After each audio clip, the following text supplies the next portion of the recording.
all for today's class for BA second semester DSC 2 Karnataka economy Karnataka ಅರ್ಥಶಾಸ್ತ್ರ ವಿದ್ಯಾರ್ಥಿಗಳು ಇವತ್ತಿನ ಕ್ಲಾಸ್ಗೆ ಸ್ವಾಗತ.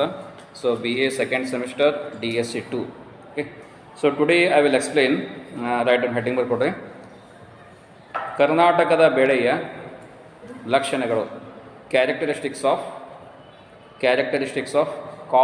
Crop pattern CROP, characteristics of crop pattern in Karnataka. ಕರ್ನಾಟಕದ ಬೆಳೆಯ ಲಕ್ಷಣಗಳು. So what are the characteristics of crops in Karnataka? So here the first one is multiple crops, ಹಲವು ವಿಧಗಳ ಬೆಳೆಗಳು ಅಂತ ಹೇಳ್ಬೋದು. ಸೊ ಈಗ ವಿವಿಧ ರೀತಿಗಳ ಮತ್ತು ಅದೇ ರೀತಿಯಾಗಿ ವಿಭಿನ್ನ ಸ್ಥಿತಿಗಳ ಹವಾಗುಣ ಕರ್ನಾಟಕದಲ್ಲಿ ಲಭ್ಯವಿದ್ದದ್ದ ಕಾರಣದಿಂದ ಸೊ ಹಲವಾರು ವಿಧದ ಬೆಳೆಗಳನ್ನು ಇಲ್ಲಿ ಬೆಳೆಯಲಾಗುತ್ತಿದೆ ಅಂತ ಹೇಳ್ಬೋದು. ಸೊ ಭಾರತದಲ್ಲಿ ನೋಡ್ತಾ ಇದ್ದೀವಿ, ಬಹುತೇಕ ಎಲ್ಲ ರೀತಿಯ ಬೆಳೆಗಳನ್ನ ಬೆಳೆಯತಕ್ಕಂಥ ಒಂದು ದೇಶ ಭಾರತ ಅಂತ ಹೇಳ್ಬೋದು. ಆದ್ದರಿಂದ ಭಾರತವನ್ನು ಬೆಳೆಗಳ ಸಂಗ್ರಹಾಲಯ ಎಂದು ಹೇಳಬಹುದು ಅಂತ ಹೇಳ್ಬೋದು. ಸೊ ಹೀಗಾಗಿ why we call it as Karnataka has multiple crops because Karnataka, the geographical area of Karnataka has a maximum of all types of and different types of climatic conditions.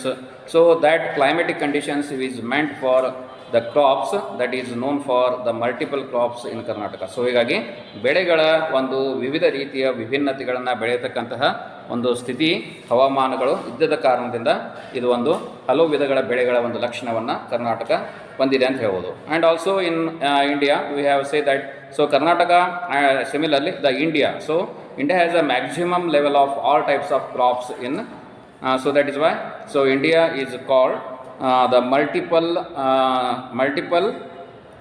museum of crops. So ಬೆಳೆಗಳ ಸಂಗ್ರಹಾಲಯ ಅಂತ ಭಾರತವನ್ನು ಕರೆಯಲಾಗ್ತದೆ because of this reason. So ಈ ಒಂದು ಕಾರಣದಿಂದ. And the second one, predominance of food crops, ಆಹಾರ ಬೆಳೆಗಳ ಪ್ರಾಬಲ್ಯ. So predominance of food crops, ಆಹಾರ ಬೆಳೆಗಳ ಪ್ರಾಬಲ್ಯ ಎರಡನೆಯ ಒಂದು ಮುಖ್ಯವಾದಂಥ ಲಕ್ಷಣ. ಸೊ ಕರ್ನಾಟಕದಲ್ಲಿ ನೋಡ್ತಾ ಇದ್ದೀವಿ ಆಹಾರ ಬೆಳೆಗಳು ಮತ್ತು ಆಹಾರೇತರ ಬೆಳೆಗಳನ್ನು ಅಂದರೆ ವಾಣಿಜ್ಯ ಬೆಳೆಗಳನ್ನು ಬೆಳೆಯಲಾಗ್ತದೆ ಅಂತ ಹೇಳ್ಬೋದು.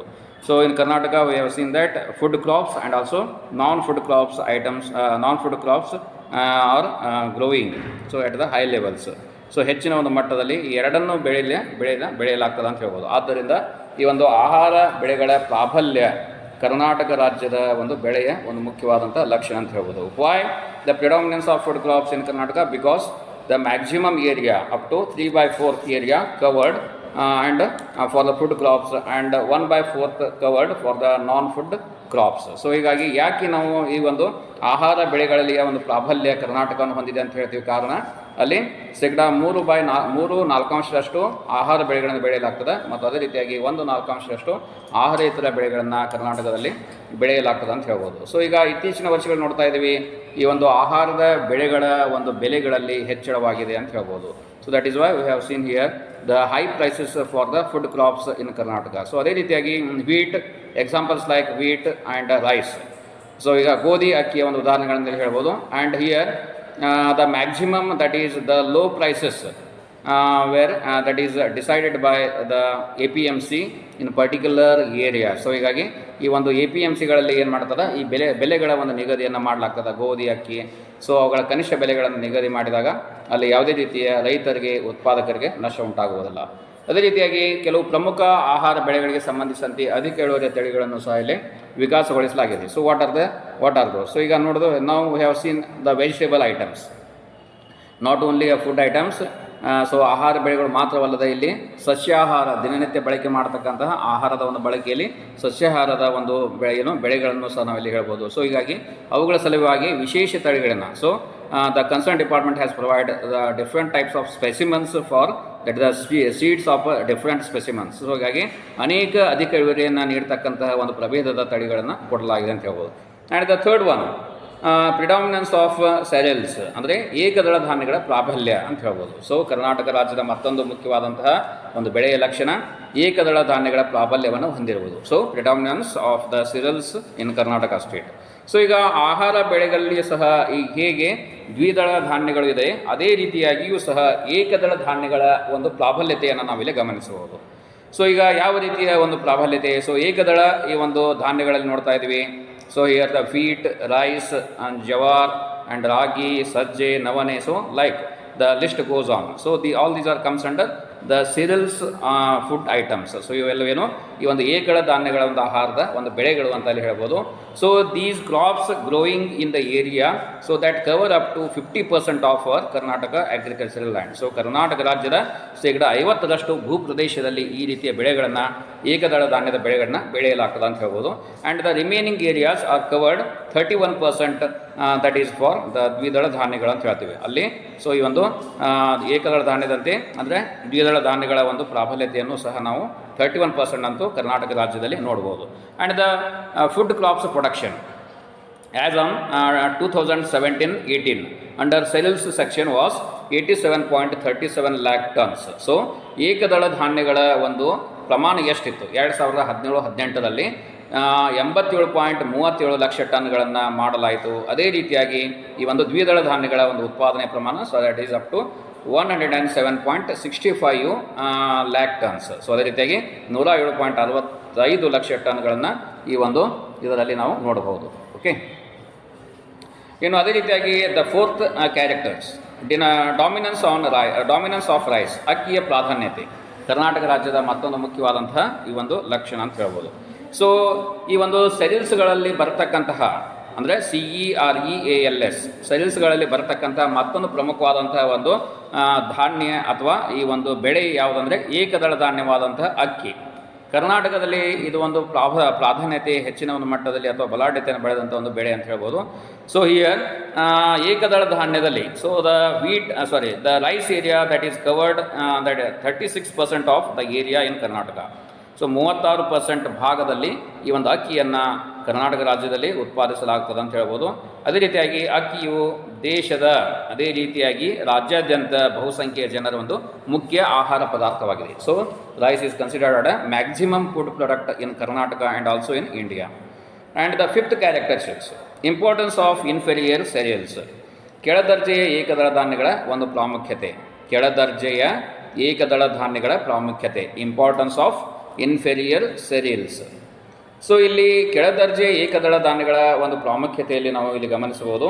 ಸೊ ಇಲ್ಲಿ ವಿಶೇಷವಾಗಿ ಅಕ್ಕಿ, ಗೋಧಿ ಪ್ರಾಬಲ್ಯ ಪಡೆದಿದ್ದರೂ ಸೊ ಅವುಗಳು ಇದ್ದರೂ ಸಹ so here the maximum predominance of the food crops are wheat and also rice.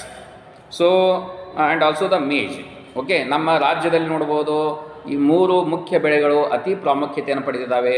ಅವು ಯಾವುವು ಅಂದರೆ ಗೋಧಿ, ಎಲ್ಲಿ ಹೆಚ್ಚು ಉಪಯೋಗ ಮಾಡ್ತಾರೆ ಗೋಧಿಯನ್ನು ದಕ್ಷಿಣ ಭಾಗದಲ್ಲಿ in north Karnataka and in south Karnataka. And in north Karnataka we have seen here maximum the maize, ಜವಾ ಅಂದರೆ ಜೋಳ. ಸೊ ಜೋಳ ಅಥವಾ ರೊಟ್ಟಿಯನ್ನು ನಾವಲ್ಲಿ ಹೆಚ್ಚಿಗೆ ಉಪಯೋಗ ಮಾಡ್ತಾ ಇದ್ದೀವಿ. ಸೊ ಜೋಳದ ಒಂದು ಆಹಾರ ಬೆಳೆಯನ್ನು ಹೆಚ್ಚಿನ ಮಟ್ಟದಲ್ಲಿ ಬೆಳೆಯಲಾಗ್ತದೆ ಅಂತ ಹೇಳ್ಬೋದು. ಸೊ ಇದರೊಂದಿಗೆ ಏಕದಳ ಧಾನ್ಯಗಳಲ್ಲಿ ನೋಡ್ಬೋದು ಅಕ್ಕಿ, ಗೋಧಿ, ಜೋಳದಂತೆ ಇನ್ನಿತರೆ ಧಾನ್ಯಗಳು ಸಹ ಇಲ್ಲಿ ಅಷ್ಟೇ ಪ್ರಾಧಾನ್ಯತೆಯನ್ನು ಪಡೆದಿದ್ದಾವೆ. That food crops are also used for the food items. ಹಾಗಾಗಿ ಆಹಾರದಲ್ಲಿ ಉಪಯೋಗ ಮಾಡ್ತಕ್ಕಂಥ ಇನ್ನಿತರೆ ಆಹಾರ ಬೆಳೆಗಳಲ್ಲಿ ಮುಖ್ಯವಾಗಿ ಹೇಳ್ಬೋದು ನವಣೆ, ಸಜ್ಜೆ, ರಾಗಿ. ಸೊ ಇವು ಸಹ ಕೆಳದರ್ಜೆಯ ಏಕಧಾನ್ಯಗಳ ಪ್ರಾಮುಖ್ಯತೆಯನ್ನು ಇವು ಪಡೆದಿದ್ದಾವೆ ಅಂತ ಹೇಳ್ಬೋದು.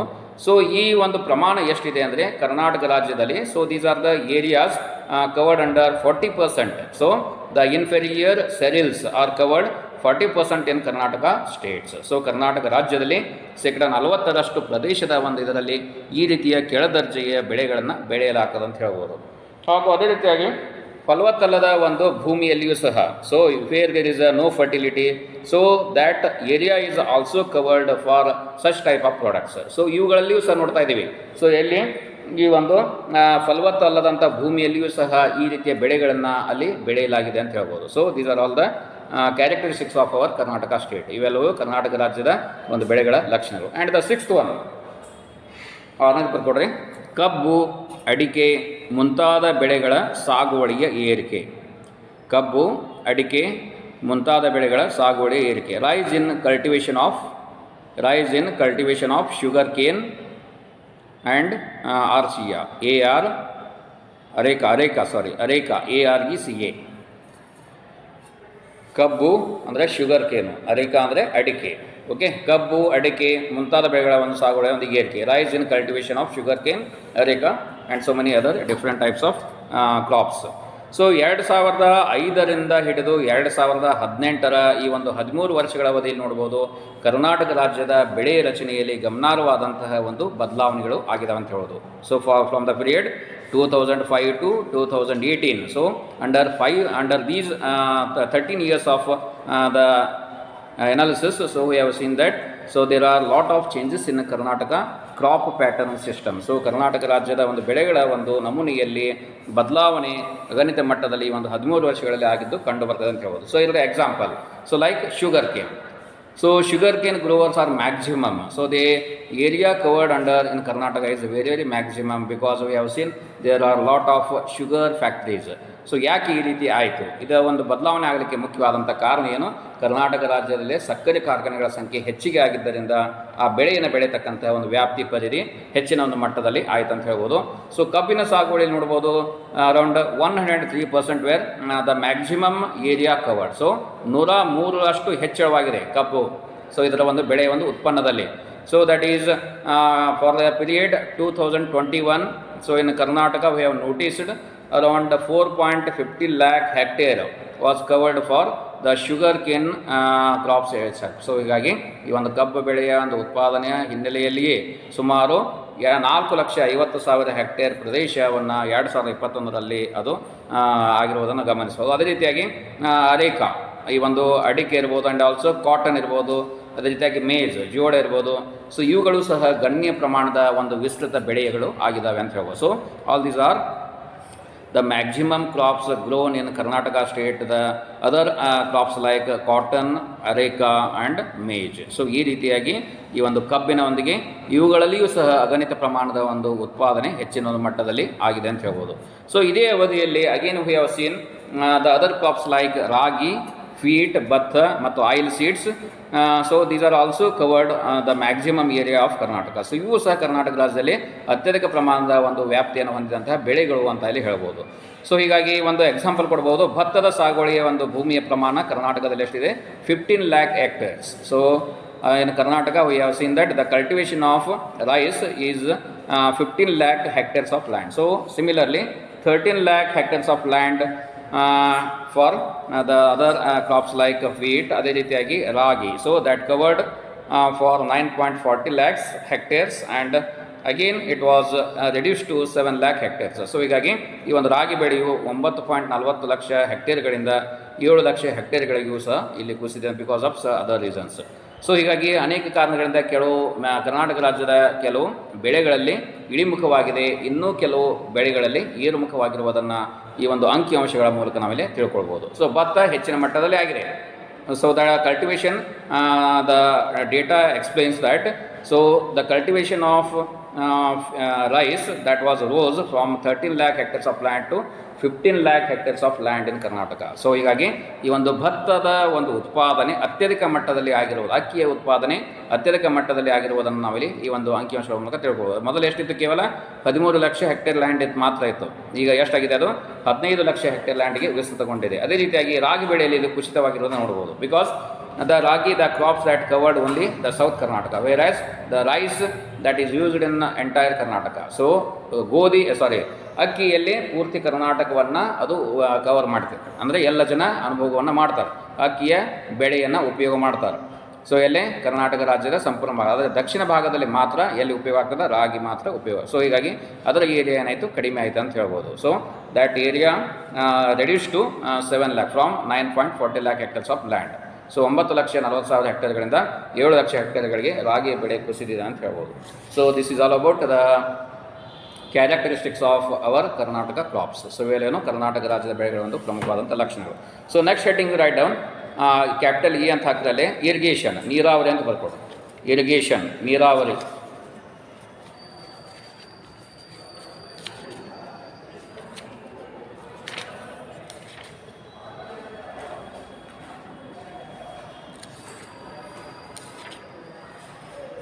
ಸೊ ಈ ಒಂದು ನೀರಾವರಿಯಲ್ಲಿ ಮುಖ್ಯವಾಗಿ ಕೃಷಿಯ ಒಂದು ಅಭಿವೃದ್ಧಿಯಲ್ಲಿ ನೀರಾವರಿ ಒಂದು ಮಹತ್ವದ ಸ್ಥಾನವನ್ನು ಪಡೆದಿದೆ ಅಂತ ಹೇಳ್ಬೋದು. So irrigation plays a very important role in agricultural or its allied activities. ಕೃಷಿ ಮತ್ತು ಕೃಷಿಯೇತರ ಒಂದು ಚಟುವಟಿಕೆಯಲ್ಲಿ ನೀರಾವರಿ ಮಹತ್ವದ ಒಂದು ಸ್ಥಾನವನ್ನು ಪಡೆದಿದೆ ಅಂತ ಅಲ್ಲಿ ಹೇಳ್ಬೋದು. ಸೊ ನೀರಿನ ಹೊರತು we cannot do the agricultural activity. So ಹೀಗಾಗಿ ನೀರು ಅತ್ಯವಶ್ಯಕ, ಕೃಷಿ ಚಟುವಟಿಕೆಗೆ ನೀರು ಬೇಕೇ ಬೇಕು, ಅದಲ್ಲದೆ ಚಟುವಟಿಕೆಗಳನ್ನು ನಡೆಸಲಿಕ್ಕೆ ಸಾಧ್ಯವೇ ಇಲ್ಲ ಅಂತ ಹೇಳ್ಬೋದು. So that is why irrigation has got a very important role or key aspect in agricultural sector. So ಹೀಗಾಗಿ ನೀರಾವರಿಯ ಒಂದು ಕ್ಷೇತ್ರ ಈ ಒಂದು ಕೃಷಿಯ ಚಟುವಟಿಕೆಗಳಲ್ಲಿ ಅತ್ಯಂತ ಪ್ರಾಶಸ್ತ್ಯವನ್ನು ಪಡೆದಂತಹ ಒಂದು ಅಗ್ರಸ್ಥಾನವನ್ನು ಹೊಂದಿದೆ ಅಂತ ಹೇಳ್ಬೋದು. ಸೊ ಹೀಗಾಗಿ ಕರ್ನಾಟಕದಲ್ಲಿ ನೀರಾವರಿಯ ಕೊರತೆ ವ್ಯವಸಾಯ ಉತ್ಪನ್ನದ ಒಂದು ಹೆಚ್ಚಳಕ್ಕೆ ಅಡ್ಡಿಯನ್ನು ಉಂಟು ಮಾಡಿದೆ ಅಂತ ಹೇಳ್ಬೋದು. ಸೊ ಅದೇ ರೀತಿಯಾಗಿ ಪಂಚವಾರ್ಷಿಕ ಯೋಜನೆಗಳಲ್ಲಿ ನಾವು ನೋಡ್ತಾ ಇದ್ದೀವಿ, ಇನ್ every 5 year plans. So Government of Karnataka has provided so many lakhs of crores, 100 crores for the development of irrigations, for the development of small, for the development of medium, and also for the development of large scale of irrigation facilities for the agricultural services or for the agricultural activities. ಕೃಷಿಯ ಒಂದು ಸೇವೆಯ ಸಲುವಾಗಿಯೇ, ಕೃಷಿಯ ಒಂದು ಚಟುವಟಿಕೆಗಳ ಸಲುವಾಗಿ ಕರ್ನಾಟಕ ರಾಜ್ಯ ಪಂಚವಾರ್ಷಿಕ ಯೋಜನೆಗಳಲ್ಲಿ ಏನು ಸಣ್ಣ ಪ್ರಮಾಣದ ಒಂದು ನೀರಾವರಿಯ ವಲಯ ಇರ್ಬೋದು, ದೊಡ್ಡ ಮಧ್ಯಮ ಪ್ರಮಾಣ ಮತ್ತು ಬೃಹತ್ ಪ್ರಮಾಣದ ಒಂದು ನೀರಾವರಿ ಕ್ಷೇತ್ರಗಳಿಗೆ ಅತ್ಯಧಿಕ ಮಟ್ಟದಲ್ಲಿ ಹಣವನ್ನು ವ್ಯಯ ಮಾಡಿದೆ ಅಂತ ಹೇಳ್ಬೋದು. So that is why the fruits now we have seen that is 46% of land is covered, that is Karnataka land is covered for the irrigation facilities. So ಹೀಗಾಗಿ ಕರ್ನಾಟಕ ರಾಜ್ಯದಲ್ಲಿ ಈಗಿನ ಒಂದು ಫಲಶ್ರುತಿ ಏನು ಹೇಳ್ತಾರೆ, ನಮಗೆ 46% ಭೂಮಿಯನ್ನು ನೀರಾವರಿಗೆ ಒಳಪಡಿಸಿದ ಒಂದು ಖ್ಯಾತಿ ಕರ್ನಾಟಕ ರಾಜ್ಯಕ್ಕೆ ಸಲ್ತದ ಅಂತ ಹೇಳ್ಬೋದು. ಸೊ ಹೀಗಾಗಿ ನೀರಾವರಿ ಸೌಲಭ್ಯದ ಹೊರತು ಕೃಷಿ ಚಟುವಟಿಕೆಗಳನ್ನು ಮಾಡಲಿಕ್ಕೆ ಸಾಧ್ಯವೇ ಇಲ್ಲ. ಹೀಗಾಗಿ ನೀರಾವರಿ ನಮಗೆ ಬೇಕೇ ಬೇಕು. ಸೊ ಯಾವಾಗ ನಮಗೆ ನೀರಾವರಿ ಅವಶ್ಯಕತೆ ಇರ್ತದೆ, when we need the irrigation facilities at the time of drought, at the time of summer season, at the time of winter season. Okay, in irrigation we will get the maximum irrigations, okay, maximum waters from the particular seasons. So ಹೀಗಾಗಿ ಆ ಒಂದು ಋತುಮಾನದಲ್ಲಿ ನಾವು ಮಾಡ್ತೀವಿ ಅತ್ಯಧಿಕ ಪ್ರಮಾಣದ ಮಳೆಯನ್ನು ಪಡೆಯುವುದರಿಂದ, ಅಥವಾ ಮಳೆ ಒಂದು ಹಿತಮಿತ ಪ್ರಮಾಣದಲ್ಲಿ ಕರೆಕ್ಟ್ ಮಾನ್ಸೂನ್ ಮಳೆಗಳಿರ್ಬೋದು. ಸೊ ಅದೇ ರೀತಿಯಾಗಿ ಈ ಒಂದು ಅಘೋಷಿತವಾದಂಥ ಒಂದು ಮಳೆಗಳಿರ್ಬೋದು, ಅಥವಾ ಅಡ್ಡ ಮಳೆ ಅಂತ ಏನು ಕರಿತೀವಿ ಆ ಮಳೆಗಳಿರ್ಬೋದು, ಅವು ಸಹ ಒಂದು ರೀತಿಯಲ್ಲಿ ನೀರಾವರಿಗೆ ಏನು ಒಂದು ಕೊಡುಗೆಯನ್ನು ನೀಡಿದಾವೆ ಅಂತ ಹೇಳ್ಬೋದು. ಸೊ ಹೀಗಾಗಿ ಈ ಅವಧಿಗಳನ್ನು ಹೊರತುಪಡಿಸಿ, ಸೊ ಆಗ ಚಳಿಗಾಲದಲ್ಲಿ ಮತ್ತು ಮಳೆಗಾಲದಲ್ಲಿ, so also we have seen that, ಚಳಿಗಾಲ ಮತ್ತು ಬೇಸಿಗೆ ಕಾಲದಲ್ಲಿ V need irrigation facilities from these products. So ಈ ಒಂದು ಯೋಜನೆಗಳ ಮೂಲಕ ನಮಗೆ ಈ ಒಂದು ನೀರಾವರಿಯ ಒಂದು ಸೌಲಭ್ಯ ಕೃಷಿಗೆ ಬೇಕೇ ಬೇಕಾಗ್ತದೆ ಅಂತ ಹೇಳ್ಬೋದು. ಸೊ ಹೀಗಾಗಿ ಕರ್ನಾಟಕದ ಮಳೆ ಅದು ಸಹ ಒಂದು ಜೂಜಾಟದ ಮಳೆ ಅಂತ ಹೇಳ್ಬೋದು. So that is why Karnataka rain is also considered as a gambling rain ಅಂತ ಹೇಳ್ಬೋದು. ಸೊ ಹೀಗಾಗಿ ಜೂಜು ಮಳೆ ಅಂತ ಹೇಳ್ತೀವಿ.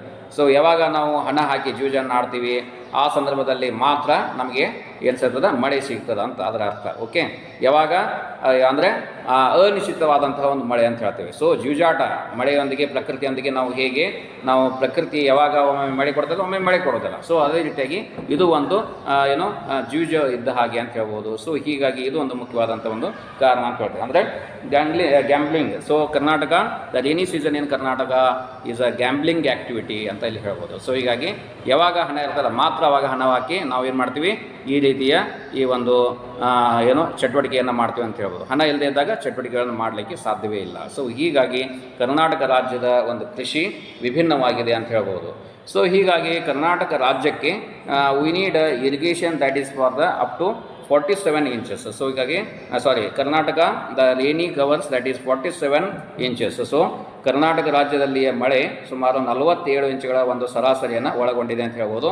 So in Karnataka we have seen the rainy areas are different. ಕರ್ನಾಟಕದಲ್ಲಿ ಎಲ್ಲ ರೀತಿ ಒಂದೇ ತೆರನಾದ ಮಳೆ ಬೀಳುವುದಿಲ್ಲ. ಸೊ ಒಂದು ಕಡೆ ಹೆಚ್ಚಿಗೆ ಆಗ್ತದೆ, ಮತ್ತೊಂದು ಕಡೆ ಕಡಿಮೆ ಆಗ್ತದೆ, ಇನ್ನೂ ಕೆಲವು ಕಡೆ ಮಳೆಯ ಪ್ರಮಾಣ ಅತ್ಯಲ್ಪ ಮಟ್ಟದಲ್ಲಿ ಇರ್ತದೆ ಅಂತ ಹೇಳ್ಬೋದು. So the examples like the maximum area covered in coastal area and Malnad area, that is 47 inches. Okay, Malenadu ರೀಜನ್ಗಳಲ್ಲಿ ಸಮುದ್ರದ ಒಂದು ಘಟ್ಟದ ಪ್ರದೇಶಗಳು ನೋಡ್ತಾ ಇದ್ದೀವಿ, 47 ಇಂಚುಗಳಷ್ಟು ಮಳೆ. ಆದರೆ in other areas of Karnataka that is only 15 inches, 15 ಇಂಚುಗಳ ಮಳೆ ಮಾತ್ರ ಉಳಿದ ಪ್ರದೇಶಗಳಲ್ಲಿ ಆಗ್ತದೆ ಅಂತ ಹೇಳ್ಬೋದು. ಸೊ ಅದೇ ರೀತಿಯಾಗಿ ಈ ಒಂದು ಕರಾವಳಿಯ ಪ್ರದೇಶದಲ್ಲಿ ಸಹ ನೋಡ್ತಾವೆ. So there are some areas which they have covered for so maximum rainy that is up to 80 to 100%. ಸೊ ಕರ್ನಾಟಕದ ಇನ್ನಿತರ ಭಾಗದಲ್ಲಿ ನೋಡಬಹುದು 80ರಿಂದ 100 ಇಂಚುಗಳಷ್ಟು ಮಳೆ ಆಗತಕ್ಕಂಥ ಪ್ರದೇಶಗಳು ಇಲ್ಲಿ ಇದ್ದಾವೆ ಅಂತ ಹೇಳ್ಬೋದು. ಸೊ ಹೀಗಾಗಿ ಕರ್ನಾಟಕದಲ್ಲಿ ಮಳೆ ಆಗುವ ಪ್ರದೇಶಗಳು ಮತ್ತು ಅದೇ ರೀತಿಯಾಗಿ ಮಳೆ ಆಗದೇ ಇರತಕ್ಕಂಥ ಪ್ರದೇಶಗಳು, ಮಧ್ಯಮ ಮಳೆ ಆಗ್ತಕ್ಕಂಥ ಪ್ರದೇಶಗಳು, ಸೊ 3 ರೀತಿಯ ಮಳೆಯ ಒಂದು ವಾತಾವರಣ ಹೊಂದಿದಂಥ ಪ್ರದೇಶ ಕರ್ನಾಟಕದಲ್ಲಿ ಅಂತ. So that is why so Karnataka has got a different climatic conditions for the different crops growing and different pattern we have seen because of this reason. So ಈ ಒಂದು ಕಾರಣದ ಪ್ರಯುಕ್ತ ಕರ್ನಾಟಕ ರಾಜ್ಯದಲ್ಲಿ ವಿಭಿನ್ನ ರೀತಿಯ ಬೆಳೆಗಳು ಈ ಒಂದು ಕಾರಣದಿಂದ ಆಗಿದೆ ಅಂತ ಹೇಳ್ಬೋದು. ಸೊ ನಾವು I move on to the next point, methods of irrigation, ನೀರಾವರಿಯ ವಿಧಾನಗಳು. ಸೊ ಕರ್ನಾಟಕದಲ್ಲಿ ನೀರಾವರಿ ವಿಧಾನಗಳು ಒಟ್ಟು 3 ರೀತಿಯಲ್ಲಿ ಸಂಭವಿಸ್ತದೆ ಅಂತ ಹೇಳೋದು. ಸೊ ಇದರ ಫಸ್ಟ್ ಒನ್ ಈಸ್ ಕೆನಾಲ್ಸ್, ಕಾಲುವೆಗಳು. ಎರಡನೇದು ಟ್ಯಾಂಕ್ಸ್ ಅಥವಾ ಕೆರೆಗಳು ಅಂತ ಹೇಳ್ತೀವಿ. And the third one is wells, ಬಾವಿಗಳು ಅಂತ ಇಲ್ಲಿ ಹೇಳ್ಬೋದು. ಸೊ ಈ ರೀತಿಯಾಗಿ 3 ಮುಖ್ಯವಾದಂತಹ ನೀರಾವರಿ ವಿಧಾನಗಳಂತ ಹೇಳ್ಬೋದು. ಸೊ ಈಗ ಮೊದಲನೇದು ಕಾಲುವೆಗಳು ಅಥವಾ ಕೆನಾಲ್ಸ್ಗಳಂತ ಇವನ್ನ ಹೇಳ್ತೀವಿ. ಸೊ ಕೆನಾಲ್ಗಳ ಮೂಲಕ ಕರ್ನಾಟಕ ರಾಜ್ಯದಲ್ಲಿ ಅತ್ಯಧಿಕ ಮಟ್ಟದ ಒಂದು ನೀರಾವರಿಯ ಒಂದು ವಲಯವನ್ನು ಇದು ಒಳಗೊಂಡಿದೆ ಅಂತ ಹೇಳ್ಬೋದು. So the canals is joints with the rivers and also the different small types of the rainy area. So ಕೆಲವು ನದಿಗಳನ್ನು ಮತ್ತು ಹೆಚ್ಚು ಮಳೆ ಯಾವ ಪ್ರದೇಶದಲ್ಲಿ ಆಗ್ತದೆ ಆ ಪ್ರದೇಶದ ಒಂದು ಕಾಲುವೆಯೊಂದಿಗೆ ಜೋಡಿಸಿಕೊಂಡು ಈ ರೀತಿಯ ನೀರಾವರಿ ಸೌಲಭ್ಯವನ್ನು ಒದಗಿಸಲಾಗಿದೆ ಅಂತ ಅಲ್ಲಿ ಹೇಳ್ಬೋದು. So here around 6 in Karnataka we have seen that so the maximum river areas that is for 6000 kilometers and the canal the longitivity so the length of canals are up to 3000 kilometers. So Karnataka ರಾಜ್ಯದಲ್ಲಿ ಈ ಒಂದು ಹರಿಯತಕ್ಕಂತಹ ನದಿಗಳ ಉದ್ದು ಎಷ್ಟಿದೆ ಅಂದರೆ 6000 kilometre ಇದ್ದರೆ ಕಾಲುವೆಗಳ ಉದ್ದ ಸುಮಾರು 3000 ಕಿಲೋಮೀಟರ್ ಅಂತ ಹೇಳಿ ಹೇಳ್ಬೋದು. ಸೊ ಹೀಗಾಗಿ ಈ ಒಂದು ಕಾಲುವೆಯ ಮೂಲಕ ನೀರಾವರಿಯ ಒಂದು ವ್ಯವಸ್ಥೆ ಅಥವಾ ಒಂದು ಪ್ರಮುಖವಾದಂತಹ ನೀರಾವರಿಯ ಒಂದು ಮೂಲ ಅಂತ ಹೇಳ್ಬೋದು. So here in the north and in southern part of Karnataka we have scene such type of canals we have find with the rivers like Kaveri, that is in southern part of Karnataka, and in northern part of Karnataka we have seen Krishna and Tungabhadra rivers. So and also this area covered, the maximum area covered from Krishna, Tungabhadra like Ballari, Raichuru and some other parts of the Vijayapura and other some parts of Belagaum and also Dharwad. Okay, so Belagaum, Dharwad, ಅದೇ ರೀತಿಯಾಗಿ ವಿಜಯಪುರ ಮತ್ತು Ballari, so Raichur, so ಈ ರೀತಿಯ ಪ್ರದೇಶಗಳು ಈ ಒಂದು ಕೃಷ್ಣಾ ನದಿ ಮತ್ತು ಅದೇ ರೀತಿಯಾಗಿ ಮತ್ತೊಂದು ತುಂಗಭದ್ರಾ ನದಿ. ಸೊ ಈ ನದಿಗಳು ಮುಖ್ಯವಾದಂಥ ಕಾಲುವೆಯ ನೀರಾವರಿಯನ್ನು ಒದಗಿಸುವಂಥವು. And in southern part we have seen maximum the area covered by the river like Kaveri. So these area covered with Mysuru, Hassan, Mandya, Ballari, Raichur and Kodagu. So ಈ ರೀತಿಯ ಒಂದು ಜಿಲ್ಲೆಗಳ ಮೂಲಕ ಕಾಲುವೆಗಳ ಮೂಲಕ ನೀರಾವರಿ ಸೌಲಭ್ಯಗಳನ್ನು ಕಾವೇರಿ ನದಿಯ ಮೂಲಕ ಪಡೆಯಲಾಗಿದೆ ಅಂತ ಹೇಳ್ಬೋದು. ಸೊ ಕರ್ನಾಟಕ ರಾಜ್ಯದಲ್ಲಿ ಕಾಲುವೆಯಿಂದ ನೀರಾವರಿ ಸೌಲಭ್ಯಗಳನ್ನು ಪಡೆಯತಕ್ಕಂತಹ ಒಂದು ಜಮೀನಿನ ವಿಸ್ತೀರ್ಣ ಎಷ್ಟು? So that is up to 14.47 lakh hectares. So the irrigation facilities provided from these canals is from 14.47 lakh hectares. So ಕಾಲುವೆಗಳಿಂದ ನೀರಾವರಿ ಸೌಲಭ್ಯಗಳನ್ನು ಪಡೆದಂಥ ಒಂದು ಪ್ರಮಾಣ ಎಷ್ಟಿದೆ ನಮ್ಮ ರಾಜ್ಯದಲ್ಲಿ? 14.47 ಲಕ್ಷ ಹೆಕ್ಟೇರ್ ಭೂಮಿ ಅಂತಲ್ಲಿ ಹೇಳ್ಬೋದು. So this type of irrigation facilities covered in Karnataka is up to 33%. So 33% ಕಾಲುವೆಗಳಿಂದಲೇ ನೀರಾವರಿ ಸೌಲಭ್ಯಗಳನ್ನು ಕರ್ನಾಟಕ ರಾಜ್ಯದಲ್ಲಿ ಒದಗಿಸಲಾಗಿದೆ. And the second one that is second method tanks, ಕೆರೆಗಳು ಅಂತಲ್ಲಿ ಹೇಳ್ಬೋದು. ಸೊ ಕೆರೆಗಳು ಸಹ ಕರ್ನಾಟಕದಲ್ಲಿಯ ನೀರಾವರಿಯ ಮತ್ತೊಂದು ಮುಖ್ಯವಾದಂತಹ ಮೂಲ ಅಂತ ಹೇಳ್ಬೋದು. So where do you find the so like the small rivers, ಸಣ್ಣ ನದಿಗಳು ಅಂತ ಹೇಳ್ತೀವಿ ಅಥವಾ ಹಳ್ಳಗಳು ಅಂತ ಕರೆಯಬಹುದು, ಅಥವಾ ಇವುಗಳನ್ನು ಟ್ಯಾಂಕ್ಗಳ ಮೂಲಕ ಅಥವಾ ಕೆರೆಗಳು ಅಥವಾ ನಾವು ಏನು ಹೇಳ್ತೀವಿ ಬ್ಯಾರೇಜ್ಗಳು ಅಂತ ಹೇಳ್ಬೋದು, ಸಣ್ಣ ಮಿನಿ ಡ್ಯಾಮ್ಸ್ ಅಂತ ಸಹ ಕರಿತೀವಿ.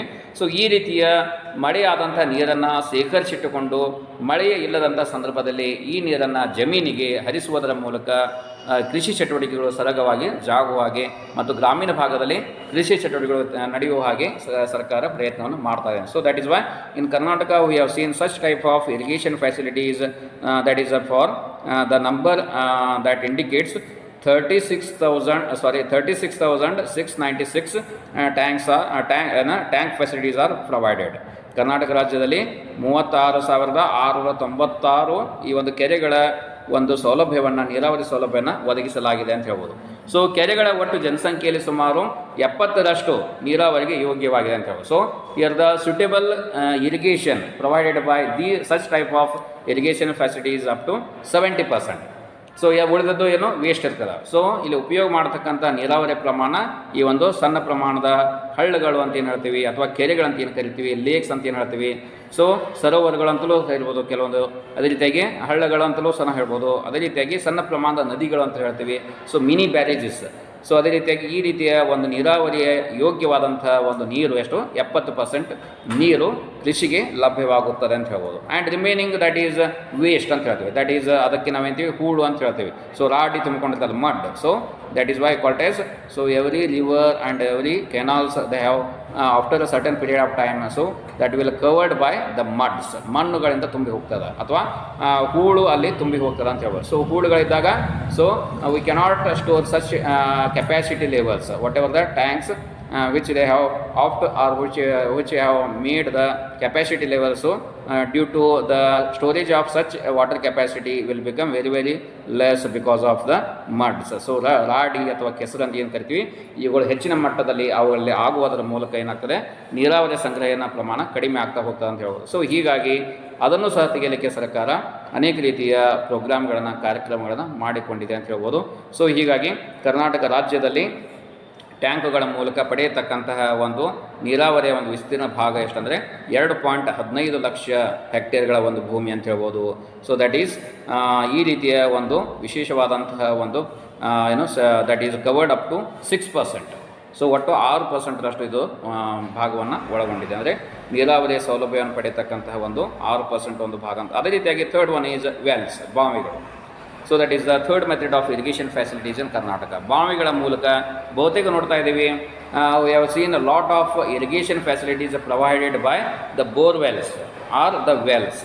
ಸೊ ಬಹುತೇಕ ಕೃಷಿ ಭೂಮಿಗಳಲ್ಲಿ ಕರ್ನಾಟಕ ರಾಜ್ಯದಲ್ಲಿ ನೀರಾವರಿಯ ಒಂದು ಮುಖ್ಯ ಮೂಲ ಯಾವುದಂದರೆ ಬಾವಿಗಳು ಅಂತ ಹೇಳ್ತೀವಿ, ಅಥವಾ ಬೋರ್ವೆಲ್ಗಳ ಮೂಲಕ ನೀರನ್ನು ಅಲ್ಲಿ ಕೃಷಿ ಭೂಮಿಗೆ ಹರಿವು ಮಾಡಿ ಅದರ ಮೂಲಕ ಕೃಷಿ ಚಟುವಟಿಕೆಗಳನ್ನು ಮಾಡ್ಲಕ್ಕಂತ ಹೇಳ್ಬೋದು. So here the surface Wells, ಮೇಲ್ಮೈ ಬಾವಿಗಳು ಒಂದು ಬರ್ತದೆ. And the second one is tube Wells ಅಥವಾ ಬೋರ್ವೆಲ್ಸ್ ಅಂತ ಹೇಳ್ತೀವಿ, ಕೊಳವೆ ಬಾವಿಗಳಂತ ಹೇಳ್ಬೋದು. ಸೊ ಈಗ ಮೇಲ್ಮೈ ಮೂಲಕ ನೀರಾವರಿಯ ಒಂದು ಕರ್ನಾಟಕ ರಾಜ್ಯದಲ್ಲಿ ಬಹಳ ಪುರಾತನವಾದಂತಹ ಒಂದು ಬಾವಿಗಳು ಅಂತ ಹೇಳ್ಬೋದು. ಸೊ ಅಲ್ಲದೆ ಇವುಗಳಿಗೆ ಸರ್ಕಾರಿ ಬಾವಿಗಳು ಅಂತಲೂ ಸಹ ನಾವೇನನ್ನು ಕರೀತೀವಿ. So that is why such type of Wells R known as the government Wells. So ಮೇಲ್ಮೈ ಬಾವಿಗಳು ಮ್ಯಾಕ್ಸಿಮಮ್ಮು ಇವು ಅತ್ಯಂತ ಹಳೆಯದಾದಂಥ ಒಂದು ನೀರಾವರಿ ಪದ್ಧತಿಯ ಒಂದು ವಿಧಾನ ಅಂತ ಹೇಳ್ಬೋದು. And the next one is that tube Wells, ಕೊಳವೆ ಬಾವಿಗಳು ಅಥವಾ ಬೋರ್ವೆಲ್ಸ್ಗಳು ಅಂತ ನಾವು ಕರಿತೀವಿ. ಸೊ ಇತ್ತೀಚಿನ ದಿನಗಳಲ್ಲಿ ನೀರಾವರಿಯ ಒಂದು ಮುಖ್ಯ ಮೂಲ ಬೋರ್ವೆಲ್ಸ್ ಅಥವಾ ಕೊಳವೆ ಬಾವಿಗಳು ಅಂತ ಅಲ್ಲಿ ಕರೀಬೋದು. So here we have seen around 200 to 500 feet of the depth area. So that covered with the help of pipes. Okay, ಪೈಪ್ಗಳ ಮೂಲಕ 200ರಿಂದ 500 ಅಡಿ ಭೂಮಿಯನ್ನು ಕೊರೆದು ಯಂತ್ರಗಳನ್ನು ಅಳವಡಿಸಿ, so that water lifts from the ground level to the surface level. So ಈ ಒಂದು ಭೂಮಿಯ ಅಂತರದಲ್ಲಿ ಸಿಗತಕ್ಕಂಥ, ಆಳದಲ್ಲಿ ಸಿಗತಕ್ಕಂಥ ನೀರನ್ನು ಯಂತ್ರಗಳ ಸಹಾಯದಿಂದ ಅಥವಾ ವಿದ್ಯುತ್ ಶಕ್ತಿಯ ಸಹಾಯದಿಂದ ಏನು ಮಾಡ್ತಾ ಇದ್ದೀವಿ, ಆ ನೀರನ್ನು ಮೇಲಕ್ಕೆ, ಈ ಒಂದು ಸರ್ಫೇಸ್ ನೆಲಕ್ಕೆ, ಭೂಮಿಯ ಒಂದು ಮೇಲ್ಸ್ತರಕ್ಕೆ ನೀರನ್ನು ಒಯ್ಯಲಾಗ್ತದೆ ಅಂತ ಹೇಳ್ಬೋದು. ಸೊ ಹೀಗಾಗಿ ಈ ರೀತಿಯ ಯಂತ್ರಗಳನ್ನು ನಾವು ಬಳಕೆ ಮಾಡಿಕೊಂಡು, ಸೊ ಅವುಗಳ ಮೂಲಕ ಹೆಚ್ಚು ನೀರಾವರಿಯ ಸೌಲಭ್ಯಗಳನ್ನು ರೈತರು ತಮ್ಮ ಜಮೀನುಗಳಲ್ಲಿ ಮಾಡುತ್ತಿರುವುದನ್ನು ಪ್ರಸ್ತುತದ ಒಂದು ಅವಧಿಗಳಲ್ಲಿ ನಾವಿಲ್ಲಿ ನೋಡ್ಬೋದು. So here every farmer has its own borewells. ಪ್ರತಿಯೊಬ್ಬ ರೈತನ ತನ್ನದೇ ಆದಂಥ ಒಂದು ಬೋರ್ವೆಲ್ಗಳನ್ನು ಈಗ ಹೊಂದಿರುವುದನ್ನು ನೋಡ್ಬೋದು. So such type of irrigation facilities used for the cultivation of for the cultivation of rice. So because the rice, the crops needs maximum water. Similarly the sugar canes, ಈ ಒಂದು ಕಬ್ಬು ಸಹ ಅತ್ಯಧಿಕ ಪ್ರಮಾಣದಲ್ಲಿ ನೀರನ್ನು ಅದು ಬಯಸ್ತದೆ. ಅದೇ ರೀತಿಯಾಗಿ ಅಕ್ಕಿಯೂ ಸಹ ಈ ಒಂದು ಹೆಚ್ಚಿನ ಪ್ರಮಾಣದಲ್ಲಿ ನೀರಿದ್ದಂಥ ಪ್ರದೇಶಗಳಲ್ಲಿ ಅದನ್ನು ಬೆಳಿಬೇಕಾಗ್ತದೆ. ಆ ಸಂದರ್ಭದಲ್ಲಿ so we need such type of tube wells, so or borewells.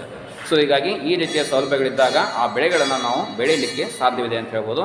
So ಹೀಗಾಗಿ ಕರ್ನಾಟಕದಲ್ಲಿ ಬಾವಿಗಳ ಮೂಲಕ ನೀರಾವರಿಯ ಒಟ್ಟು ಪ್ರದೇಶ ಸುಮಾರು 20 ಲಕ್ಷ ಹೆಕ್ಟೇರ್ಗಳು ಅಂತ ಹೇಳ್ಬೋದು. So the area covered under this such type of irrigation methods that is 20 lakh hectares of land.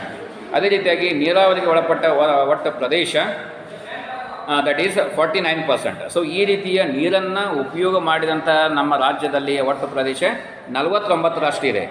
ಆದರೆ ನೀರಾವರಿ ಮಾಡ್ತಕ್ಕಂಥ ಒಂದು ಭೂ ವ್ಯಾಪ್ತಿ ಎಷ್ಟಿದೆ, 20 lakh hectares of land is used for such type of the irrigation facilities by two wells. So ಹೀಗಾಗಿ ಈ ಒಂದು ಕೊಳವೆ ಬಾವಿಗಳ ಮೂಲಕ ನೀರಾವರಿ ಸೌಲಭ್ಯವನ್ನು ಪಡೆದಂಥ ಒಂದು ಭೂ ಕ್ಷೇತ್ರದ ವ್ಯಾಪ್ತಿ ಎಷ್ಟು, 20 ಲಕ್ಷ ಹೆಕ್ಟೇರ್ಗಳು. ಅದರಲ್ಲಿ ಒಟ್ಟು 49ರಷ್ಟು ಭಾಗ ಈ ಒಂದು ನೀರಾವರಿಯ ಒಂದು ಕ್ಷೇತ್ರಕ್ಕೆ ಒಳಪಟ್ಟಿದೆ ಅಂತ ಹೇಳ್ಬೋದು. ಆ್ಯಂಡ್ ದ ಅದರ್ ಸೋರ್ಸಸ್, ಇನ್ನಿತರೆ ಮೂಲಗಳಲ್ಲಿ ಹೇಳ್ತೀವಿ. So here the drip irrigation facilities, ತುಂತುರು ಹನಿ ಅಥವಾ ನೀರಾವರಿ ಅಂತ ಹೇಳ್ತೀವಿ. Here we have to use the sprinkles. Okay, ಕಾರಂಜಿಯ ಒಂದು ಅಂಶಗಳನ್ನು, ಕಾರಂಜಿಯ ಒಂದು ಸಲಕರಣೆಗಳನ್ನು ಉಪಯೋಗ ಮಾಡಿಕೊಂಡು, so we have to use the drip irrigation facilities. So ಕಾರಂಜಿಯ ಕೆಲವು ಸಲಕರಣೆಗಳು ಸಿಗ್ತವೆ, ಅವುಗಳನ್ನು ಉಪಯೋಗ ಮಾಡಿಕೊಂಡು ತುಂತುರು ಹನಿ ಅಥವಾ ಹನಿ ನೀರಾವರಿ ನೀರಾವರಿಯ ಒಂದು ಸೌಲಭ್ಯವನ್ನು ಮಾಡಿಕೊಳ್ಬೋದು. So yeah, why we are using such type of irrigations? Because where there is a less water, so we have to use the water at the high levels for all times with the less quantity of water. So that is why we need such type of irrigation facilities for the growing of crops in Karnataka. Karnataka ರಾಜ್ಯದಲ್ಲಿ ನೀರಿನ ಕೊರತೆ ಎಲ್ಲೆಲ್ಲಿ ಕಂಡು ಬರ್ತದೆ, so there we have to use such type of irrigations. So irrigation facilities ಎಲ್ಲಿ ನೀರಾವರಿಯ ಸೌಲಭ್ಯ, ನೀರಿನ ಪ್ರಮಾಣ ಕಡಿಮೆ ಇರ್ತದೆ, ಅಲ್ಲಿ ನಾವು ಏನು ಮಾಡ್ತಾ ಇದ್ದೀವಿ, ಈ ನೀರಿನ ಪದ್ಧತಿಯನ್ನು ಉಪಯೋಗ ಮಾಡ್ತಾ ಇದ್ದೀವಿ. ಆದ್ದರಿಂದ ತುಂತುರು ಹನಿ ನೀರಿನ ಒಂದು ಮೂಲ ಹನಿ ನೀರಾವರಿಯ ಪದ್ಧತಿ, ಅಥವಾ ಇದಕ್ಕೆ ಮತ್ತೊಂದು ಹೆಸರನ್ನು ಕರೆಯಲಾಗ್ತದೆ ಏತ ನೀರಾವರಿಯ ಒಂದು ಪದ್ಧತಿ ಅಂತ ಹೇಳ್ಬೋದು. ಸೊ ಇವು ಅತ್ಯಂತ ಜನಪ್ರಿಯವಾದಂತಹ ಈ ಒಂದು ನೀರಾವರಿಯ ಒಂದು ಮೂಲಗಳು ಅಂತ ಹೇಳ್ಬೋದು, ಕೃಷಿಯ ನೀರಾವರಿಯ ಒಂದು ಮೂಲಗಳು ಅಂತ ಹೇಳ್ಬೋದು. So under this the area covered up to 5 lakh hectares of land. So that is 12% of the total cultivation land. So ಒಟ್ಟು ಬಿತ್ತನೆಯ ಭೂಪ್ರದೇಶದ ಶೇಕಡ 12% ಈ ಒಂದು ತುಂತುರು ಹನಿ ನೀರಾವರಿ ಪದ್ಧತಿ ವ್ಯಾಪ್ತಿಯೊಳಗೆ ಬಂದಿದೆ ಅಂತ ಹೇಳ್ಬೋದು. ಸೊ ಇದರಲ್ಲಿ ಕರ್ನಾಟಕ ರಾಜ್ಯದಲ್ಲಿ ಒಟ್ಟು 5 ಲಕ್ಷ ಹೆಕ್ಟೇರ್ ಈ ರೀತಿಯ ಒಂದು ಭೂಮಿ ನೀರಾವರಿಯ ಸೌಲಭ್ಯವನ್ನು ಪಡೆದಿದೆ ಅಂತ ಹೇಳ್ಬೋದು. ಸೊ ನಾವು the last point that is only for 5 minutes ಬರ್ಕೊಡ್ರಿ. ಯೋಜನೆಗಳಲ್ಲಿ ನೀರಾವರಿಯ ಪ್ರಗತಿ. So the continuation of irrigation. Okay, ಯೋಜನೆಗಳಲ್ಲಿ ನೀರಾವರಿ ಪ್ರಗತಿ ಯಾವ ರೀತಿಯಾಗಿ ಕಂಡು ಬಂದಿದೆ. So the progress of irrigation under the plans. Progress of irrigation under the plans. So Government of India and also Government of Karnataka has made so many development activities and so many irrigation facilities for the cultivations in Karnataka. So Karnataka ರಾಜ್ಯದಲ್ಲಿ ಬಿತ್ತನೆಯ ಸಲುವಾಗಿಯೇ so ಈ ರೀತಿಯ ನೀರಾವರಿ ಸೌಲಭ್ಯಗಳನ್ನು ಒದಗಿಸ್ತಕ್ಕಂತಹ ಮತ್ತು ಅದೇ ರೀತಿಯಾಗಿ ಭಾರತ ಸರ್ಕಾರ ಸಹ ಪಂಚವಾರ್ಷಿಕ ಯೋಜನೆಗಳಲ್ಲಿ ಈ ರೀತಿಯ ನೀರಾವರಿಗಳ ಸೌಲಭ್ಯಗಳನ್ನು ಒದಗಿಸ್ತಕ್ಕಂತಹ ಯೋಜನೆಗಳನ್ನು ಜಾರಿ ಮಾಡಿದೆ ಅಂತ ಹೇಳ್ಬೋದು. So in first 5-year plan we have seen 41.32 crore rupees utilized. ಮೊದಲನೇ ಪಂಚವಾರ್ಷಿಕ ಯೋಜನೆಯಲ್ಲಿ ಈ ನೀರಾವರಿಯ ಸೌಲಭ್ಯಕ್ಕಾಗಿ 41 ಕೋಟಿ 32 ಲಕ್ಷ ರೂಪಾಯಿಗಳನ್ನು ಖರ್ಚು ಮಾಡಲಾಯಿತು. During the second plan period 34 crore 30 lakhs 34 ಕೋಟಿ 30 ಲಕ್ಷ ಕೋಟಿ ರೂಪಾಯಿಗಳನ್ನು. And similarly in third 5-year plan 74 crore 54 lakhs. ಮೂರನೆಯ ಒಂದು ಪಂಚವಾರ್ಷಿಕ ಯೋಜನೆಯಲ್ಲಿ 74 ಕೋಟಿ 54 ಲಕ್ಷ. ಅದೇ ರೀತಿಯಾಗಿ in annual plan periods here we have seen the amount utilised for the irrigation facilities that is up to 50 crore 80 lakhs. And in fourth 5-year plan period, so that was rose to 170 crore 3 lakhs. So ಅದೇ ರೀತಿಯಾಗಿ 170.3 ಕೋಟಿ ರೂಪಾಯಿಗಳು. And similarly in 5-year plan periods it was rose to 230 crore 67 lakhs. 230 ಕೋಟಿ 67 ಲಕ್ಷ ರೂಪಾಯಿಗಳಿಗೆ ಹೆಚ್ಚಳವಾಯಿತು. And in 6th 5-year plan, so the again that amount is goes on increasing, the investment goes on increasing. So that is 664 crore 14 lakhs. 664 ಕೋಟಿ 14 ಲಕ್ಷ ರೂಪಾಯಿಗಳನ್ನು 6ನೇ ಪಂಚವಾರ್ಷಿಕ ಯೋಜನಾವಧಿಯಲ್ಲಿ ಉಪಯೋಗ ಮಾಡಿಕೊಳ್ಳಲಾಯಿತು. And in 7th 5-year plan period it was rose to 773 crore 58 lakhs. 773 ಕೋಟಿ ರೂಪಾಯಿಗಳ 58 ಲಕ್ಷ ರೂಪಾಯಿಗಳನ್ನು ಅಲ್ಲಿ ಖರ್ಚು ಮಾಡಲಾಯಿತು. And similarly in 8th 5-year plan it was rose to thousands, that is 2384 crore rupees. 2384 ಕೋಟಿ ರೂಪಾಯಿಗಳನ್ನು 8ನೇ ಪಂಚವಾರ್ಷಿಕ ಯೋಜನೆಯಲ್ಲಿ and similarly again in the 9th 5-year plan, so we see in the statistics, so that data show you the amount goes on increasing at the high trends, that is up to 5,500 crore rupees, and again it was rose to 5,584 crore rupees in 10th 5-year plan. 9ನೇ ಪಂಚವಾರ್ಷಿಕ ಯೋಜನೆಯಲ್ಲಿ 5,500 ಕೋಟಿ ರೂಪಾಯಿಗಳು ಅದನ್ನು ಮತ್ತೆ ಹೆಚ್ಚಳ ಮಾಡಿ 10ನೇ ಪಂಚವಾರ್ಷಿಕ ಯೋಜನಾವಧಿಯಲ್ಲಿ ಎಷ್ಟಾಯಿತು ಅಂದರೆ 5,584 ಕೋಟಿ ರೂಪಾಯಿಗಳು ಆಯಿತು. And similarly in 11th 5-year plan, so the amount was increase to 13,490 crore rupees. So ನೋಡಿರಿ, ನೀರಾವರಿ ಸೌಲಭ್ಯಗಳಲ್ಲಿ ಮೊದಲು ಎಷ್ಟಿಂದ ಪ್ರಾರಂಭ ಆಯಿತು? That was started from 41 crore, and now we have seen here 13,490 crore was utilized in 11th 5-year plan. 11ನೇ ಪಂಚವಾರ್ಷಿಕ ಯೋಜನೆಯಲ್ಲಿ ನೀವು ಗಮನಿಸಬಹುದು 13,490 ಕೋಟಿ ರೂಪಾಯಿಗಳನ್ನು ಉಪಯೋಗ ಮಾಡಿಕೊಳ್ಳಲಾಯಿತು. And lastly that is in 12th 5-year plan period it was rose to almost doubled. So ಇದನ್ನು 2 ಪಟ್ಟು ದ್ವಿಗುಣಗೊಳಿಸಲಾಯಿತು ಅಂತ ಹೇಳೋದು. ಎಷ್ಟಾಯಿತು ಅಂದರೆ 22,000 ಕೋಟಿ ರೂಪಾಯಿಗಳನ್ನು ಇಲ್ಲಿ ಉಪಯೋಗ ಮಾಡಲಾಯಿತು. So 22,000 crore rupees were provided for the irrigation facilities for the agricultural activities in Karnataka. So ಹೀಗಾಗಿ ಕೃಷಿ ಚಟುವಟಿಕೆಗಳ ಸಲುವಾಗಿಯೇ ಈ ಒಂದು ನೀರಾವರಿ ಸೌಲಭ್ಯಗಳನ್ನು ಸುಮಾರು 22,000 ಕೋಟಿ ರೂಪಾಯಿ ಖರ್ಚನ್ನು ಮಾಡಿ ಒದಗಿಸಲಾಯಿತು ಅಂತ ಹೇಳ್ಬೋದು. ಸೊ ಈ ರೀತಿಯಾಗಿ ಕರ್ನಾಟಕ ರಾಜ್ಯದಲ್ಲಿ ಗಣನೀಯವಾದಂಥ ಒಂದು ನೀರಾವರಿಯ ಶಕ್ತಿಯ ಸಾಮರ್ಥ್ಯ ವೃದ್ಧಿಗೊಳ್ತಾ ಇದೆ. So that is why the capacity and the storage capacity was increasing day by day, year by year. So that is why we have seen Karnataka is covered under maximum, that is all types or all the methods of irrigation facilities for the agricultural activities. So ಹೀಗಾಗಿ ಕರ್ನಾಟಕ ರಾಜ್ಯದಲ್ಲಿ ಎಲ್ಲ ರೀತಿಯ ಈ ಒಂದು ನೀರಾವರಿ ಸೌಲಭ್ಯಗಳನ್ನು ಒದಗಿಸ್ತಕ್ಕಂಥ ಒಂದು ವಿಧಾನಗಳು ಅತ್ಯಧಿಕ ಮಟ್ಟದಲ್ಲಿ ಬೆಳೀತಾ ಇದ್ದಾವೆ ಅಂತ ಹೇಳ್ಬೋದು. So in Karnataka alone V have scene the area covered, that is irrigation facilities area covered 41 lakh hectares. ಆದ್ದರಿಂದ ಈ ಬೆಳವಣಿಗೆಯ ಪ್ರಯುಕ್ತ ಕರ್ನಾಟಕ ರಾಜ್ಯದಲ್ಲಿಯೇ ಏನಾಯ್ತಂದರೆ 41 ಲಕ್ಷ ಹೆಕ್ಟೇರ್ ಭೂಮಿ ನೀರಾವರಿಯ ಒಂದು ಕ್ಷೇತ್ರಕ್ಕೆ ಒಳಪಟ್ಟಿದೆ. And the remaining that is 32% land where, so that is 32%. So ಇನ್ನಿತರೆ ರಾಜ್ಯದಲ್ಲಿ ನೋಡ್ಬೋದು ಒಟ್ಟು ಸಾಗುವಳಿಯಾದ ಪ್ರದೇಶದಲ್ಲಿ 32% ನೀರಾವರಿ ಸೌಲಭ್ಯ. So here the irrigation facilities provided under such hectares of land, that is up to 32%. So ಹೀಗಾಗಿ ಈ ರೀತಿಯ 41 ಲಕ್ಷ ಹೆಕ್ಟೇರ್ ಭೂ ಪ್ರದೇಶದಲ್ಲಿ ಅಲ್ಲಿ ನೀರಾವರಿ ವ್ಯಾಪ್ತಿಗೆ ಒಳಪಟ್ಟಂಥ 32% ನೀರಾವರಿ ಸೌಲಭ್ಯ ಇದಕ್ಕೆ ದೊರಕಿದೆ ಅಂತ ಹೇಳ್ಬೋದು. So this is all about the irrigation facilities in Karnataka. So ಈ ರೀತಿಯಾಗಿ progress of irrigation under the 5-year plans in Karnataka. So ಈ ರೀತಿಯಾಗಿ ಪಂಚವಾರ್ಷಿಕ ಯೋಜನೆಗಳಲ್ಲಿ ನೀರಾವರಿ ಸೌಲಭ್ಯಗಳು ಯಾವ ರೀತಿಯಾಗಿದ್ದಾವೆ ಅನ್ನೋದನ್ನು ಇಲ್ಲಿ ವಿವರಣೆ ಮಾಡಿದ್ದೀವಿ. So in next class I will explain, write on heading ಬರ್ಬೋದು ಜಲಾನಯನ ಅಭಿವೃದ್ಧಿ, ವಾಟರ್ ಸೆಡ್ ಡೆವಲಪ್ಮೆಂಟ್. ಮುಂದಿನ ಹೆಡ್ಡಿಂಗ್ ಬರ್ಕೊಡ್ರೆ ಮುಂದಿನ ಕ್ಲಾಸ್ನಲ್ಲಿ ಹೇಳ್ತೇನೆ. ಜಲಾನಯನ ಅಭಿವೃದ್ಧಿ, water shed development, water WATER SHED, water shed development, DEVELOPMENT, water shed development. ಇದು F ಅಂದರೆ ಇದಕ್ಕೆ. And the next one dry land farming, ವನ ಭೂಮಿ ಅಥವಾ ಖುಷ್ಕಿ ಬೇಸಾಯ ಅಂತ ಹೇಳ್ತೀವಿ. And H next content that is farmers suicide, ರೈತರ ಆತ್ಮಹತ್ಯೆಗಳು. So these are the 3 contents I will explain in next class. Okay, 3 ಕಂಟೆಂಟ್ಗಳನ್ನು ಮುಂದಿನ ಕ್ಲಾಸ್ನಲ್ಲಿ ಹೇಳ್ತೀನಿ. ಸೊ ನಾವು I will end the class. So thank you one and all.